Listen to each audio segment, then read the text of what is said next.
जय हिंद दोस्तों।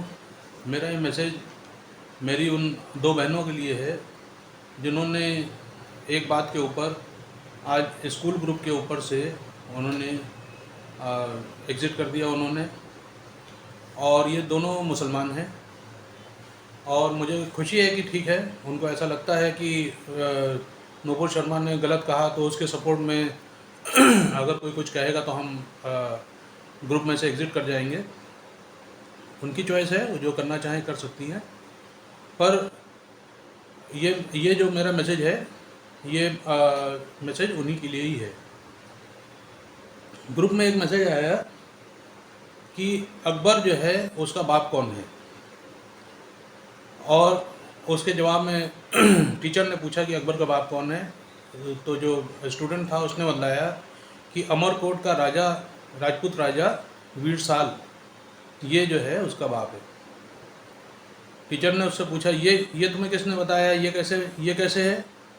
तो उसने अपनी बात बताई कि शेर शाह से हारने के बाद हुमायूं 1539 में दर बदर भटक रहा था इधर उधर, लेकिन उसने अपनी वाइफ को, अपनी बेगम को उसने जो है ये अमरकोट का जो राजपूत राजा था इसके यहाँ छोड़ दिया था। अब ये खैर बात अपनी जगह हुआ है, पक्की नहीं कही जा सकती, क्योंकि राजपूतों के बारे में पता है कि वो जो शरणागत होता है उसका ख्याल अपने से भी ज़्यादा रखते हैं ये। लेकिन ये जो पॉइंट अभी रखने जा रहा हूँ इससे इसका संबंध नहीं है, तो इसको अभी नहीं उठा रहा हूँ। तो उसने बताया कि अमरकोट का जो राजपूत राजा था वीरसाल, ये जो है अकबर का बाप था, क्योंकि शेर शाह से हारने के बाद हुमायूं 1539 में दर बदर की ठोकरें खा रहा था और इसने अपनी वाइफ को ये अमरकोट के राजा, जो राजपूत राजा वीरसाल थे, इनके यहाँ छोड़ दिया। और 1542 में, यानी कि 3 साल बाद ये अकबर जो है ये पैदा हुआ, अमरकोट में ही पैदा हुआ ये। और आगे इसके तथ्य के बारे में ये भी कई लोगों से जब ये बात हुई है तो उन लोगों ने भी बताया कि जो जोधा के साथ इसकी जो शादी हुई है अकबर की, वो किस वजह से हुई है, उसके शायद पीछे ये भी एक कारण हो सकता है। इसके बारे में भी कोई ऐसी जानकारी नहीं है, लेकिन ये एक अटकल लगाई जा रही है कि शायद ये इसमें राजपूत खून था अकबर के अंदर, इसी वजह से जोधा बाई से इसकी शादी करने में राजपूतों ने हर्ज नहीं समझा।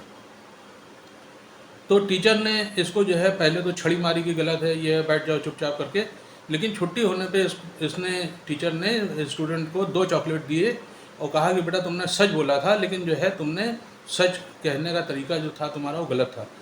इस मैसेज में ये भी साथ में लिखा था कि नूपुर ने भी सच बोला, लेकिन कड़वा सच बोला। तो कड़वा सच जो बोलना है उसकी वजह से उसको सज़ा मिली, उसकी वजह से उसको बीजेपी की मेंबरशिप है वो सबसे खारिज कर दिया गया।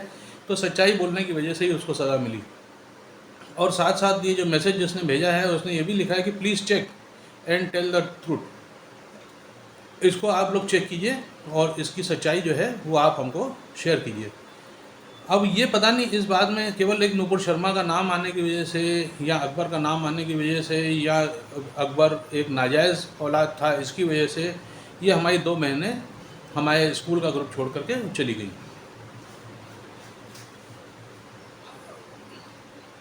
इन बहनों से मैं एक ये रिक्वेस्ट करना चाहता हूँ कि जब राम मंदिर के ऊपर जिरह चल रही थी कोर्ट के अंदर, सुप्रीम कोर्ट के अंदर चल रही थी, तो उस समय भी ऐसी दलीलें दी गई थी जो मतलब हिंदुओं के खून को खौला दे, अगर उन लोगों को पूरी जानकारी हो, क्योंकि कई लोगों को तो जानकारी है ही नहीं कि सुप्रीम कोर्ट में किस किस तरीके की दलीलें दी गई।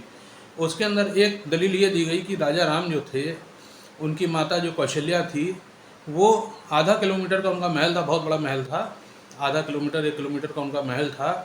तो राजा राम कहाँ पैदा हुए इसकी जानकारी कैसे होगी? वो इस कमरे में हुए, उस कमरे में हुए, इस मोहल्ले में हुए, उस मोहल्ले में हुए, तो ये कहाँ पैदा हुए?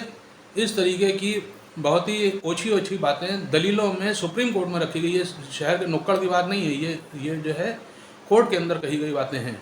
और इसके अलावा तो और भी न जाने कितनी बातें कही गई हैं।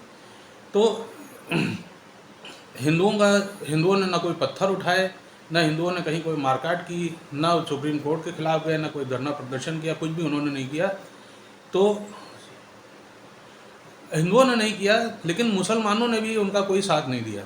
मुसलमानों ने भी नहीं कहा कि जो हमारे मुसलमान भाई है या जो ये सेकुलर हिंदू हैं जो ये दलीलें रख रहे हैं, सिब्बल लिबल टाइप के जो हिंदू वहाँ पे वकील थे, वो ये जब जो दलीलें रख रहे थे, सेकुलर मुसलमानों ने भी जो है ये नहीं कहा कि आप लोग जो कर रहे हैं ये गलत है, ये दलीलें इस टाइप की आपको नहीं देनी चाहिए जो कि बिल्कुल ओछी हैं। लेकिन उन्होंने इसका कोई विरोध नहीं किया, यानी कि गंगा और जमुना और तहजीब ये सारी चीज़ें जो है हिंदुओं को ही निभानी है, ये इनको नहीं निभानी है। अगर जो है सच्चे सेकुलर ये होते तो कम से कम इस समय इनका ये ट्वीट उनकी तरफ से या तो ये पोस्ट इस तरीके का ज़रूर आना चाहिए था कि I am against damage to public property. Public property जो है वो तो भारत की है ना।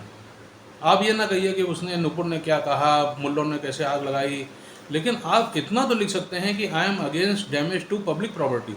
यहाँ तक के भी किसी ने आज तक के ट्वीट नहीं किया है। ये लिखते हैं कि जुम्मे की नमाज गैदरिंग्स के लिए नहीं होती है, नमाज के लिए होती है। किसी ने कहा कि गैदरिंग्स के लिए, हाँ एक आध हैं हमारे रिजवान भाई हैं, एक आध जने और हैं, उन्होंने कहा कि भाई ये जुम्मे के दिन ऐसा क्यों होता है कि जुम्मे के दिन गैदरिंग होती है, उसके बाद पत्थरबाजी होती है। ये कश्मीर के समय से ही ये मॉडल चला आ रहा है। वो मॉडल अभी तक के यहाँ का भी कोई सेकुलर मुसलमान इसकी जो है वो नहीं कर रहा है, इसको ये नहीं कह रहा है कि गलत हो रहा है। तो जुम्मे की नमाज की गैदरिंग के लिए इन्होंने नहीं लिखा। ये अगर लिखते कि मुसलमान मुल्क अपने काम से मतलब रखें, हम अपने मसले खुद हल कर लेंगे। ये आपके भारत पे इतना बड़ा अटैक हुआ इंटरनेशनली, आपने बाकी मुल्कों से कहा कि आप हमको क्या देते हैं, आप अपने काम से मतलब रखिए। वहाँ आपकी ज़ुबान नहीं खुली। लिखते कि जो है बुलडोज़र की कार्रवाई भले गलत है, पर हमने प्यार से कह के भी कुछ नहीं पाया आज तक। आप देखिए कि जितना प्यार से समझाया गया है उसका कोई असर आया है? अभी तो ये अग्निवीर भी हुआ है, नीतीश जी कर रहे हैं, क्या कर रहे हैं देखिए आप।